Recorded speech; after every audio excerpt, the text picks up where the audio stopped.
యేసే మార్గము అనే కార్యక్రమాలకు మిమ్మల్ని ప్రేమతో ఆహ్వానిస్తూ ఉన్నాం. దేవుని సేవకులు గాబ్రియల్ సాల్మన్ గారు దేవుని యొక్క వాక్యాన్ని మనకు అందిస్తారు. యేసే మార్గం అనే ఈ టెలివిజన్ కార్యక్రమానికి ప్రేమపూర్వకంగా మిమ్మల్ని ఆహ్వానిస్తున్నాం. మరొకసారి ఈ విధంగా మిమ్మల్ని కలవడం అనేది దేవుడు నాకు ఇచ్చిన భాగ్యంగా నేను తలుస్తున్నాను. ప్రార్థన చేసుకుని వాక్యంలోనికి వెళదాం. పరిశుద్ధుడా, మహోన్నతుడా, నీకు వందనాలు. మీరు ప్రేమించి ఇచ్చిన ఈ అమూల్యమైన సమయాన్ని బట్టి మీకు స్తోత్రం. ఈ సమయాన్ని మా కొరకు దీవించండి. వాక్యం ద్వారా నీ వాక్యంలోని సత్యాలు మేము గమనించడానికి, దాని ప్రకారం జీవించడానికి మాకు మీరు సహాయం చేయమని యేసుక్రీస్తు వారి నామములో ప్రార్థించి వేడుకుంటున్నాం పరమ తండ్రి, ఆమెన్. బైబిల్లో దేవుణ్ణి ఏ విధముగా స్తుతించాలి లేక ఆరాధన చేయాలి, ఇంకొక పదంలో చెప్పాలంటే దేవునికి ఇష్టమైన అర్పణలు ఏమిటి అనేది వాక్యం నుంచి మనం తెలుసుకోవడానికి ప్రయత్నం చేద్దాం. ఎందుచేతనంటే చాలా వరకు ప్రజలు ఏమని అనుకుంటారు, మేము ఏదిచ్చినా దేవుడు దానిని అంగీకరిస్తాడు అని అనుకుంటున్నారు. అయితే దేవుడు ఎటువంటి అర్పణని అంగీకరిస్తారు లేక ఎటువంటి జీవితాన్ని దేవుడు అంగీకరిస్తాడు అనేది చాలా ప్రాముఖ్యమైన విషయం. బైబిల్లో ఒక ఇద్దరు సహోదరుల మధ్య జరిగిన పరిస్థితులను బట్టి దేవుడు ఎటువంటి అర్పణని అంగీకరిస్తాడు, ఎటువంటి అర్పణని తిరస్కరిస్తారు అనేది వాక్యం నుంచి తెలుసుకుందాం. ఈరోజు మాట్లాడబోయే అంశానికి నేను ఇస్తున్న టైటిల్ ఏమిటంటే దేవునికి ఇష్టమైన అర్పణ ఏమిటి. దేవునికి ఇష్టమైన అర్పణ ఏమిటి? ఆదికాండం 4వ అధ్యాయం మొదటి నుంచి నేను దేవుని యొక్క వాక్యాన్ని చదువుతున్నాను. ఆదికాండం 4వ అధ్యాయం మొదటి వచనం. ఆదాము తన భార్య అయిన హవ్వని కూడినప్పుడు ఆమె గర్భవతి అయి కయీను కని, యెహోవా దయ వలన నేను ఒక మనిషిని కొన్నానెను. తరువాత ఆమె అతని తమ్ముడగు హేబెలును కనెను. హేబెలు గొర్రెల కాపరి, కయీను భూమిని సేద్యపరచువాడు. కొంతకాలమైన తర్వాత కయీను పొలము పంటలో కొంత యెహోవాకు అర్పణగా తెచ్చెను. హేబెలు కూడా తన మందలో తొలిచులును పుట్టిన వాటిలో క్రొవ్విన వాటిని కొన్ని తెచ్చెను. యెహోవా హేబెలును అతని అర్పణను లక్ష్య పెట్టెను, కయీనును అతని అర్పణను ఆయన లక్ష్య పెట్టలేదు. కాబట్టి కయీనుకు మిక్కిలి కోపం వచ్చి అతడు తన ముఖమును చిన్నబుచ్చుకొనగా, యెహోవా కయీనుతో, నీకు కోపమేలా? ముఖము చిన్నబుచ్చుకొని ఉన్నావేమి? నీవు సత్క్రియలు చేసిన ఎడ్ల తలనెత్తుకునవా? సత్క్రియ చేయని ఎడ్ల వాకిట పాపము పొంచియుండును, నీ ఎడల దానికి వాంఛ కలుగును, నీవు దానిని ఏలుదు అనెను. చాలా ప్రాముఖ్యమైన భాగం బైబిల్ గ్రంథంలో నుంచి మనం చూస్తున్నాం. చాలా జాగ్రత్తగా దేవుని వాక్యాన్ని వినండి. ఆదికాండం 4వ అధ్యాయంలో ఆదాము అవ్వలు ఏదెను వనము బయట ఉన్నారు.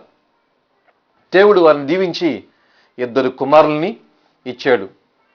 మొదటి కుమారుని పేరు కయీను, రెండవ కుమారుని పేరు హేబెలు. కయీను, హేబెలు ఇద్దరు ఒకే తల్లికి తండ్రికి సంబంధించిన వాళ్ళు. ఇద్దరు ఒకే దేవుని దగ్గరికి వచ్చారు. ఇద్దరు ఒకే దేవునికి అర్పణ అర్పించారు. అయితే దేవుడు ఒకని అర్పణని లక్ష్య పెట్టాడు, ఇంకొకరి అర్పణని దేవుడు లక్ష్య పెట్టలేదు. చాలా ఆశ్చర్యకరమైన విషయాన్ని మనం చూస్తాం. ఇద్దరు ఒకే కుటుంబానికి సంబంధించిన వారైనా, ఇద్దరు ఒకే దేవుని దగ్గరికి వచ్చి అర్పణ అర్పించిన, ఒకని అర్పణను ఒకని జీవితాన్ని దేవుడు అంగీకరించాడు, ఇంకొకరి అర్పణను ఇంకొకరి జీవితాన్ని దేవుడు తృణీకరించాడు లేక లక్ష్య పెట్టలేదు. ఈ కారణాలు చాలా జాగ్రత్తగా మనము గమనించాలి. ఎందుచేతనంటే అందరమే ఒకే నిజ దేవుని దగ్గరికి వస్తున్నాము, అందరము ఆ యేసుక్రీస్తు వారిని ఆరాధన చేస్తున్నాం, అందరూ యేసుక్రీస్తు వారి రక్తములో కడగబడి శుద్ధీకరించబడి ఆయనకి బిడ్డలుగా ఉంటున్నాము లేక శిష్యులుగా ఉంటున్నాము. మనం అనుకుంటూ ఉంటాం దేవుడు మన అర్పణల్ని మన జీవితాల్ని తప్పనిసరిగా అంగీకరిస్తాడు అని. కయీనుకి హేబెలుకి ఉన్న ఏకైక లక్షణం కలిగిన లక్షణం ఏమిటంటే వారిద్దరూ ఒకే దేవుని దగ్గరికి వచ్చి అర్పణలు అర్పించారు. కయీను వేరే దేవుని దగ్గరికి వెళ్ళి అర్పణ అర్పించలేదు. హేబెలు ఏదో యెహోవా దేవుని దగ్గరికి వచ్చి అర్పణ అర్పించలేదు. చాలా జాగ్రత్తగా వాక్యాన్ని వినండి. డాక్ట్రిన్ ఆఫ్ గాడ్, దేవుడు అనే విషయంలో కయీను హేబేలు ఒకే దేవుని దగ్గరికి వచ్చారు. మనము కూడా క్రైస్తవులమే. మనమందరము ఒకే దేవుణ్ణి ఆరాధన చేస్తున్నాం. ఒకే మందిరానికి లేక చర్చికి మనం వెళ్తూ ఉండవచ్చు. ఒకే మీటింగ్స్కి మనము కలిసి వెళ్తూ ఉండవచ్చు. ఒకే టీవీ ప్రోగ్రామ్ని మీరు వీక్షిస్తూ ఉండవచ్చు కూడా. అయితే దేవుడు ఒకరి అర్పణని, ఒకరి జీవితాన్ని అంగీకరిస్తున్నాడు లేక లక్ష్యం పెడుతున్నాడు. వేరొకరి జీవితాన్ని దేవుడు లక్ష్య పెట్టడం లేదు. దాని కారణాలు బైబిల్లోంచి మనము చూద్దాం. చాలా సందర్భాల్లో మేమందరం క్రైస్తవులమే, మేమందరము ప్రతి ఆదివారము దేవుని యొక్క మందిరానికి వెళ్తున్నాం, దేవునికి కానుకలు ఇస్తున్నాం, దేవునికి ఎన్నో కార్యక్రమాల్లో మేము చేస్తున్నాం అని అంటూ ఉంటున్నాం. చాలా సందర్భాల్లో క్రైస్తవ జీవితంలో మత సంబంధమైన కార్యాలకు ఇస్తున్న విలువ జీవితానికి ఇవ్వడం లేదు. మేము పాటలు పాడుతున్నాం, మేము దేవుని పేరట ఎన్నో కార్యాలు చేస్తున్నాం అని ఈ చేస్తున్న కార్యాలను బట్టి దేవుడు మనల్ని, మన కార్యాల్ని అంగీకరిస్తున్నాడు అనే తృప్తితో జీవిస్తూ ఉండడానికి చాలా అవకాశాలు ఉన్నాయి. అయితే ఒకటి గమనించాలి, దేవుడు మనల్ని, మన కార్యాల్ని లక్ష్య పెడుతున్నాడా లేక లక్ష్య పెట్టడం లేదా? దీనిని తెలుసుకోవడానికి హేబేలు కయీను చరిత్ర మనం తెలుసుకోవడం చాలా ముఖ్యమైంది. ఏదేను తోట బయట జరిగిన భయంకరమైన పాపం నరహత్య. దేవుడు ఏదేను తోట బయట కయీనుకి ఒక ప్రశ్న వేస్తున్నాడు.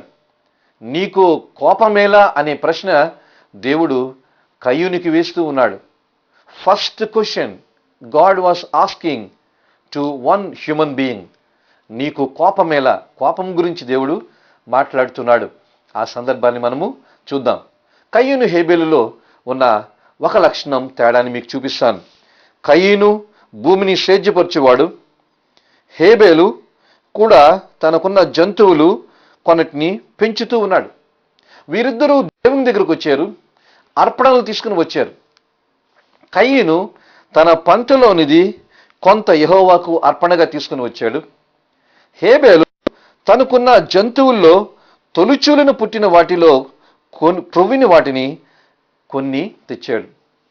కయీను హేబేలు అర్పణ యొక్క లక్షణాన్ని మనం గమనిస్తున్నాం. మొదటి లక్షణం, కయీను పంట పొలాన్ని తీసుకుని వచ్చాడు. హేబేలు క్రొవ్విన జంతువుని, తొలిచూలుని ఒకదాన్ని తీసుకుని వచ్చాడు. అర్పణ అర్పించడానికి బలి అర్పించడం పాత నిబంధన గ్రంథంలో సామాన్యమైనది.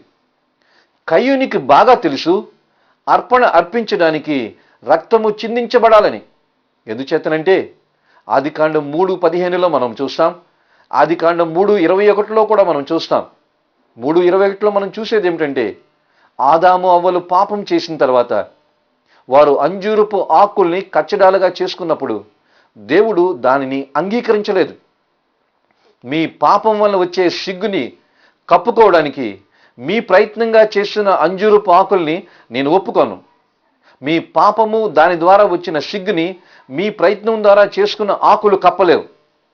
నేనే మీకు చర్మపు చొక్కాలు చేయించి తొడిగిస్తానని చెప్పి దేవుడు ఒకటో లేక రెండో జంతువుల్ని చంపి వాటి చర్మాన్ని ఒలిచి వారికి చొక్కాలుగా చేసి వారికి తొడిగించడం మనము చూస్తాం.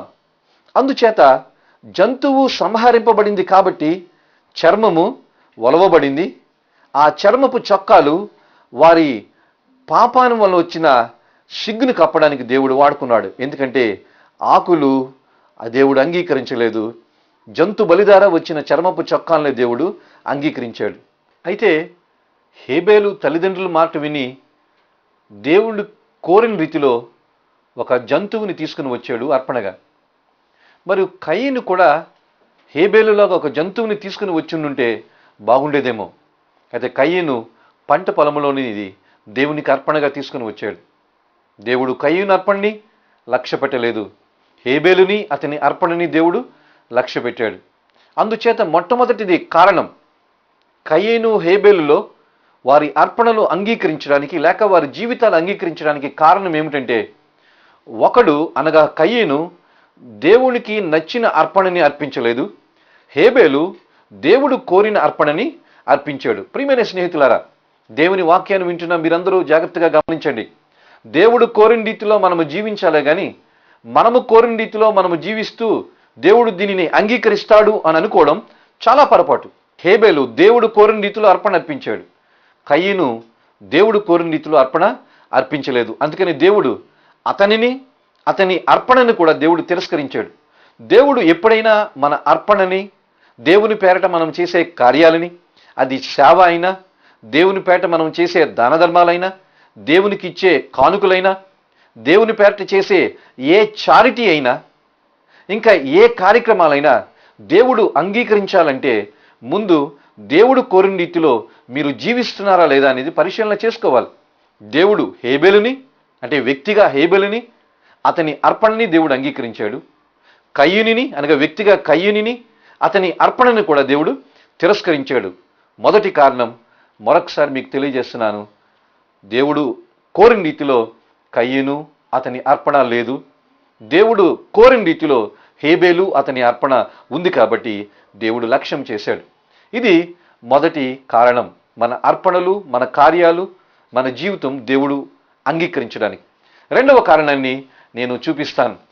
హెబ్రీయులకు రాసిన పత్రిక 11వ అధ్యాయం 4వ వచనంలో కయీను హేబేలు గురించి దేవుని యొక్క వాక్యం ఎంతో స్పష్టంగా తెలియజేస్తుంది.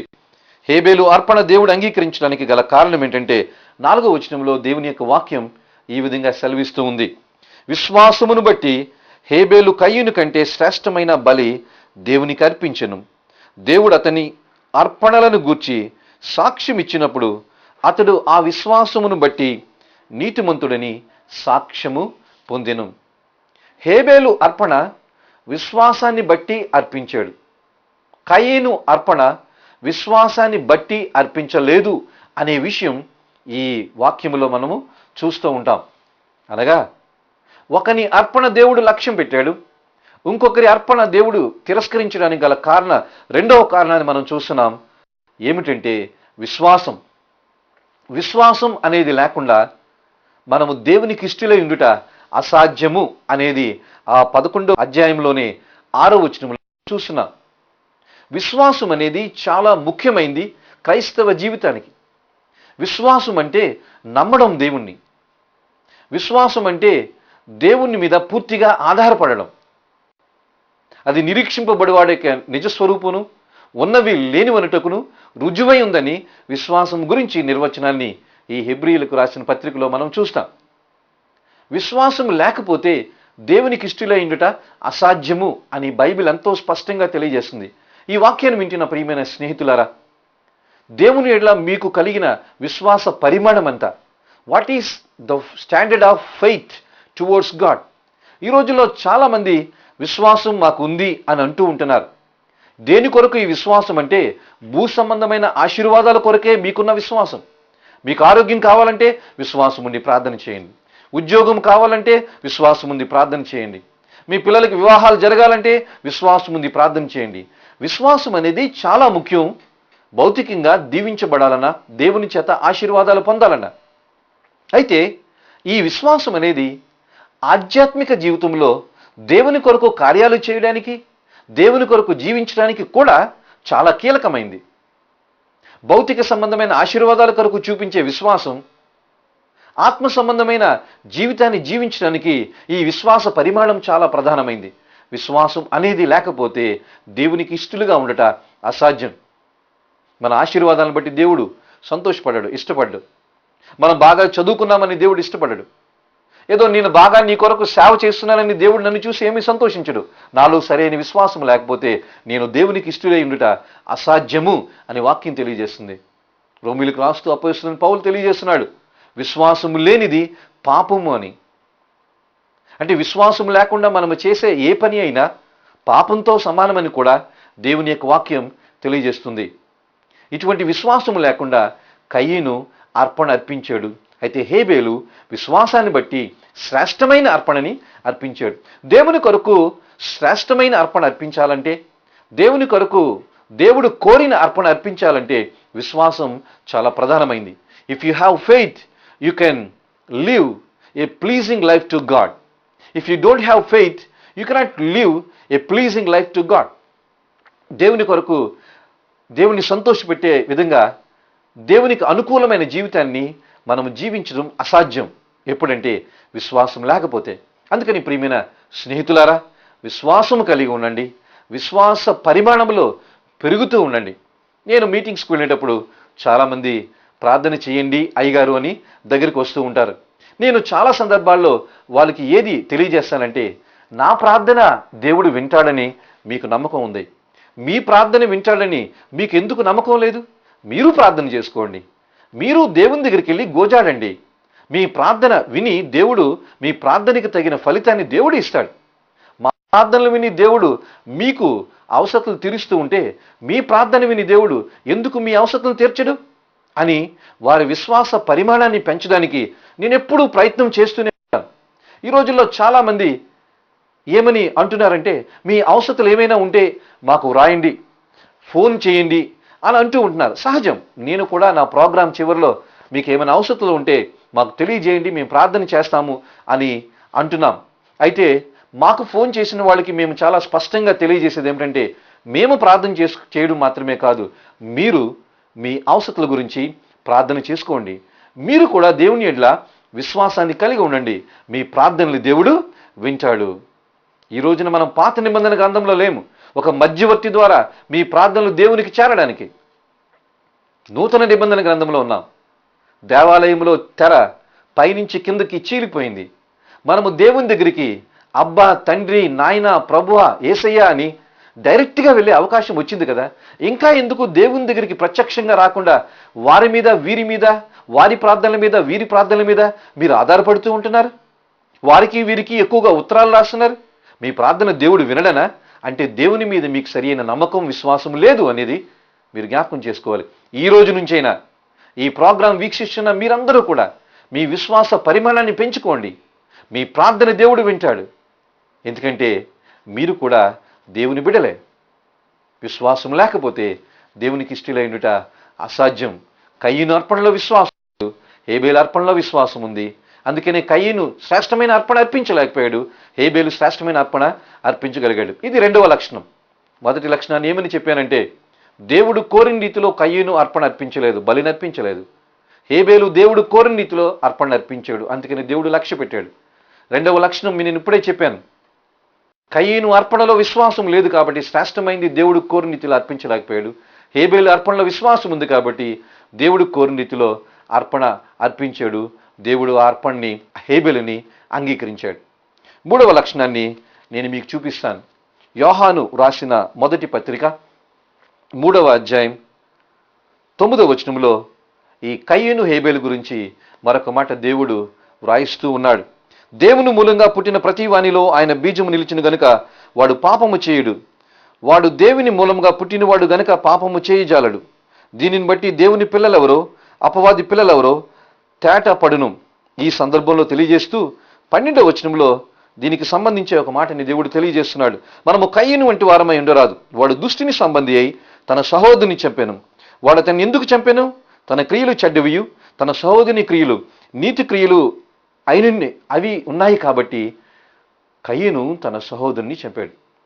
మూడవది, దేవుడు కయ్యను హేబేలులో ఒకని అర్పణ అంగీకరించాడు, ఇంకొకని అర్పణ తిరస్కరించాడు. కారణం, మూడవ లక్షణాన్ని తెలియజేస్తున్నాను. కయ్యను క్రియలు చెడ్డ క్రియలు, హేబేలు క్రియలు నీతి క్రియలు.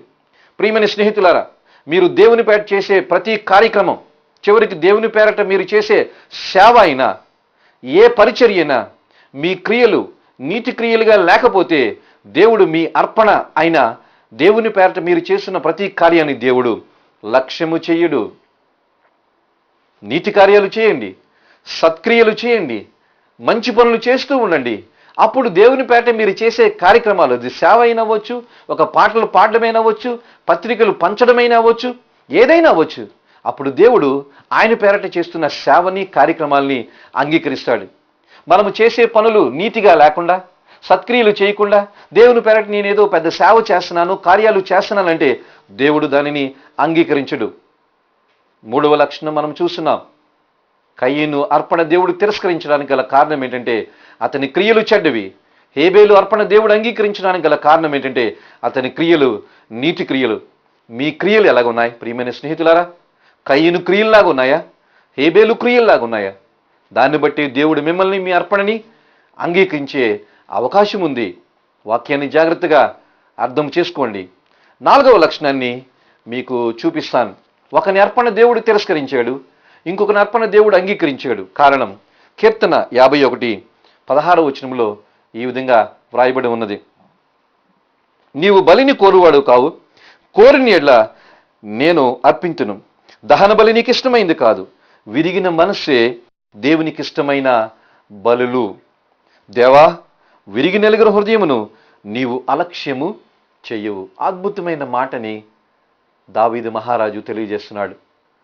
దేవునికి ఇష్టమైన బలులు ఏమిటంటే విరిగి నలిగిన హృదయమే దేవునికి ఇష్టమైన బలులు. విరిగి నలిగిన హృదయమును ఆయన అలక్ష్యము చెయ్యడు. 4వ కారణం కయీను అర్పణ తిరస్కరింపబడ్డానికి, హేబేలు అర్పణ అంగీకరించడానికి గల కారణం ఏంటంటే కయీను తన అర్పించిన అర్పణ వెనుక తన హృదయం సరిగ్గా లేదు. విరిగి నలిగిన హృదయముతో కయీను అర్పణ అర్పించి ఉండుంటే దేవుడు తప్పనిసరిగా కయీను అతని అర్పణని అంగీకరించేవాడు. హేబేలు అర్పణ వెనుక అతని హృదయాన్ని దేవుడు చూశాడు కాబట్టి, విరిగి నలిగిన హృదయము హేబేలుకు ఉంది కాబట్టి దేవుడు హేబేలుని, అతని అర్పణని అంగీకరించాడు. ఈ వాక్యం వింటున్న ప్రియమైన స్నేహితులారా, మీ హృదయము చాలా ప్రధానమైంది మీ అర్పణ కన్నా. Your heart is important before your sacrifice, before your actions towards God. దేవుని పేట మీరు చేసే కార్యక్రమాలు అన్నిటి వెనుకున్న మీ హృదయాన్ని దేవుడు చూస్తాడు, మీ దృక్పథాన్ని దేవుడు చూస్తాడు, హృదయ అంతరంగాన్ని దేవుడు పరిశీలన చేస్తూ ఉంటాడు. అందుకనే కయీను అర్పణ దేవుడు తిరస్కరించాడు. కారణం విరిగి నలిగిన మనస్సు కయ్యూనికి లేదు. ఎలా చెప్పగలమండి అంటే ఆ తర్వాత ఆదికాండం 4వ అధ్యాయంలో మనం చూస్తూ ఉంటాం. అతని తమ్ముడు అర్పణ అర్పిస్తే దేవుని మీద కోప్పడాలి, దేవుని మీద ఏదో ప్రశ్నించాలి, కానీ తమ్ముడిని చంపవలసిన అవసరం ఏమొచ్చింది కయ్యూనికి? తమ్ముడైన హేబేలు కయ్యూనికి ఏమైనా నష్టం చేశాడా? అతని ఆస్తికి ఏమైనా నష్టం చేశాడా? ఏమీ చేయలేదు కదా. ఏదో అర్పణ అర్పించాడు, దేవుడు అతని అర్పణని అంగీకరించాడు. ఇతని అర్పణ దేవుడు అంగీకరించలేదు. అయితే దేవుని మీద కోప్పడడం వేరే కోణంలో చూస్తున్నాం. అయితే సహోదరుని మీద కోప్పడడం అవసరం ఏమొచ్చింది? స్వార్థం, అసూయ వచ్చింది. నా తమ్ముడి అర్పణని దేవుడు అంగీకరించాడు. అసూయ. బైబిల్లో ఏదైనా వనములో బయట మొట్టమొదటి పాపం ఏంటంటే అసూయ, జలస్సి అనే పాపం వల్ల తమ్ముణ్ణి అన్న చంపాడు. ప్రియమైన స్నేహితులారా, హృదయం సరిగ్గా లేకుండా దేవునికి ఎన్ని అర్పణలు అర్పించినా ఏమి ప్రయోజనమో చెప్పండి. దేవుని పేరట ఎన్నో కానుకలు మీరు ఇవ్వచ్చు, దేవుని పేరట ఎన్నో లక్షలు ఇవ్వచ్చు, దేవుని పేరట ఎంతో మంది పేదవారికి వస్త్రదానము, ఏదో ఆహారము పెట్టవచ్చు, ఎంతోమంది పేదవాళ్ళకి ఎన్నో సహాయం చేయవచ్చు. అయితే మీ హృదయం సరిగ్గా లేకపోతే దేవుడు మిమ్మల్ని, మీ అర్పణని ఎట్టి పరిస్థితుల్లో అంగీకరించడు. ఒకనొక మీటింగ్లో ఒక సహోదరుడు తెలియజేస్తున్నాడు, ఒక సేవకుడు ఏమనంటే ఫలానా వ్యక్తి నాకు ఇన్ని లక్షలు సహాయం చేస్తున్నారని. అయితే నేను అడిగే ప్రశ్న ఏమిటంటే దేవుడు ఒక వ్యక్తి ఎంత కానుకగా ఇచ్చాడని చూడడు, కానీ అతని కానుక వెనుకున్న హృదయాన్ని దేవుడు పరిశీలన చేస్తాడు. Check your heart before you give donations, before you give offerings to God. లేకపోతే మీరు ఇచ్చే కానుకలు అది కోట్లు అవ్వచ్చు. మీ హృదయం సరిగ్గా లేకుండా, మీ క్రియలు సరిగ్గా లేకుండా ప్రియమైన స్నేహితుడా, దేవుడు దానిని అంగీకరించడు. మరి కొంతమంది ఏం చేస్తున్నారంటే వారి లంచాలని దేవునికి కానుకలుగా ఇస్తున్నారు, వారి జీతాన్ని వాళ్ళు సంతోషిస్తున్నారు. ఇది సరైన అర్పణ కాదు. దేవుని పేరట వాక్యం ఉన్నదున్నట్టుగా మీకు తెలియజేయాలని నేను ఇష్టపడుతూ ఉన్నాను. అర్థం చేసుకోండి. కయ్యూను అర్పణ దేవుడు తిరస్కరించాడు, హేబేలు అర్పణ దేవుడు అంగీకరించాడు. కారణం విరిగి నలిగిన మనసు కయ్యూనికి లేదు, విరిగి నలిగిన మనసు హేబేలుకు ఉంది. కాబట్టి ఈ 4 కారణాలను బట్టి ఒకని అర్పణని, ఒకని జీవితాన్ని దేవుడు అంగీకరించాడు, ఒకని అర్పణని, ఒకరి జీవితాన్ని దేవుడు తిరస్కరించాడు. ఈ 4 కారణాలు మరొక్కసారి మీకు చూపించి ఈ కార్యక్రమాన్ని నేను ముగిస్తాను. 1, మన అర్పణని, మన జీవితాన్ని దేవుడు అంగీకరించాలంటే దేవుడు కోరిన రీతిలో మనం అర్పించాలే కానీ మనుషులు సంతోషపెట్టడానికి మనం అర్పిస్తే దేవుడు దాన్ని అంగీకరించడు. రెండవది, విశ్వాసం అనేది చాలా ప్రధానమైంది. విశ్వాస పరిమాణంలో మనం ఎదుగుతూ ఉండాలి. లేకపోతే మనము దేవుని పేరిట ఏమి చేసినా దేవుడు దాన్ని అంగీకరించడు. మూడవది, మన సత్క్రియలు దేవుడు చూస్తాడు, మన నీతి క్రియలు దేవుడు చూస్తాడు. క్రియలు లేకుండా దేవునికి మీరు ఎంత కానుకలు ఇచ్చినా దేవుడు దాన్ని అంగీకరించడు. నాలుగవది, విరిగి నలిగిన మనసు దేవుడు చూస్తాడు. అది కాకుండా మీరు ఎంత దేవునికి చేసినా మన అర్పణలు దేవుడు అంగీకరించడు. ఆలోచన చేయండి, వాక్యానికి విలువండి. ప్రార్థన చేసుకుందాం. మహోన్నతుడా, పరిశుద్ధుడా, మీకు వందనాలు. కయ్యూని హేబేలు నుంచి ఎటువంటి అర్పణని, ఎటువంటి జీవితాలని మీరు అంగీకరిస్తారో మేము నీ వాక్యం ద్వారా తెలుసుకుంటున్నాం. ఈ వాక్యం విన్న మా బిడ్డలందరూ హేబేలు లాంటి అర్పించడానికి వారిని ప్రోత్సహించండి, వారిని నడిపించండి. కయ్యూను లాంటి లక్షణాలు ఏ ఒక్కరిలో లేకుండా మీరు కోరుకుంటూ యేసుక్రీస్తు వారి నామంలో ప్రార్థించి వేడుకుంటున్నాం పరమ తండ్రి, ఆమెన్. దేవుడు మిమ్మల్ని దీవించుగాక హేబేలు లాంటి అర్పణ ఇవ్వడానికి. ఇంతవరకు దైవ సేవకులు గాబ్రియల్ సాల్మన్ గారి వర్తమానం విన్నాం కదా, దాని ప్రకారం జీవించడానికి ప్రయత్నిద్దాం. మీ ఆత్మీయ అవసరతలు ఉన్న యెడల మమ్మల్ని సంప్రదించండి. ఈ కార్యక్రమం సీడీలు కావలసిన వారు మాకు తెలియచేయండి. మా చిరునామా డాక్టర్ బి గాబ్రియల్ సాల్మన్, కొబ్బరి తోట, Tadepalligudem 534102, west Godavari district, Andhra Pradesh, India.